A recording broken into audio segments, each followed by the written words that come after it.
Hello बच्चों, let's read the question. Question says two blocks of masses 2 kg and 1 kg are in contact with each other on a frictionless table. When a horizontal force of 3 Newton is applied to the block of mass 2 kg, the value of the force of contact between two blocks is. Four options given here. We just have to find out the solution. So बच्चों हम यहाँ पे सबसे पहले बात करेंगे की concept की. तो ध्यान रखिए F इज इक्वल टू जो होता है न्यूटन के सेकेंड लॉ के अकॉर्डिंग, तो F इज इक्वल टू होता है ma के बराबर.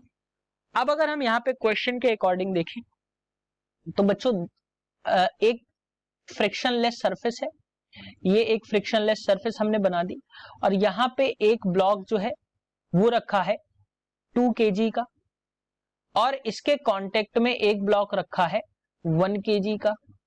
अब 2 kg वाले जो 2 kg का जो ब्लॉक है उस पे एक फोर्स अप्लाई हो रहा है, वो है आपका 3 न्यूटन का फोर्स अप्लाई हो रहा है.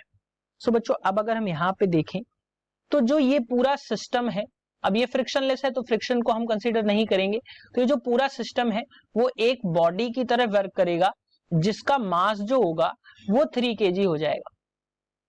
अब अगर यहां से हम एक्सेलरेशन की वैल्यू देखें तो बच्चों हमें क्या मिल जाएगी, F is equal to mg के होगा, sorry F is equal to ma put करेंगे, हमें एक्सीलरेशन निकालना है तो F is equal to ma होगा.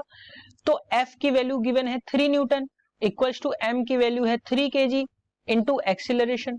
तो एक्सीलरेशन की वैल्यू क्या आ जाएगी 1 मीटर पर सेकेंड स्क्वायर, यानी कि एक्सीलरेशन जो लग रहा होगा वो 1 मीटर पर सेकेंड स्क्वायर होगा. अब हमसे पूछा गया है कि 1 kg वाला जो ब्लॉक है उस पे फोर्स कितना लगेगा. तो यहाँ पे अगर मैं बात करूं तो अगेन मैं फॉर्मूला लगाऊंगा F is equal to ma. अब यहाँ पे एक्सीलरेशन की वैल्यू निकल आई है, मैं F डैश इसको कर देता हूं. ठीक, तो बच्चों F is equal to ma, तो F डैश जो हमें मिलेगा वो कितना मिलेगा बच्चों, एक्सीलरेशन है 1 मीटर और मीटर पर सेकेंड स्क्वायर और m की वैल्यू जो है वो भी कितनी है 1 kg. सो बच्चों 1 इंटू 1 हम पुट करेंगे तो वैल्यू जो मिल जाएगी F डैश की वैल्यू, यानी कि जो 1 kg वाला ब्लॉक जो है जो इस पे फोर्स लग रहा होगा वो कितना लग रहा होगा बच्चों 1 न्यूटन का. बात समझ में आ रही है. तो क्या है बच्चों कि यहां से अगर हम बात करें कि ब्लॉक ऑफ मास 2 kg, तो value of force contact between two block, तो वैल्यू जो है फोर्स की वो कितनी आई बच्चों 1 न्यूटन की. So correct option for this question is option 4, that is 1 Newton. Hope you understood it well. Best of luck.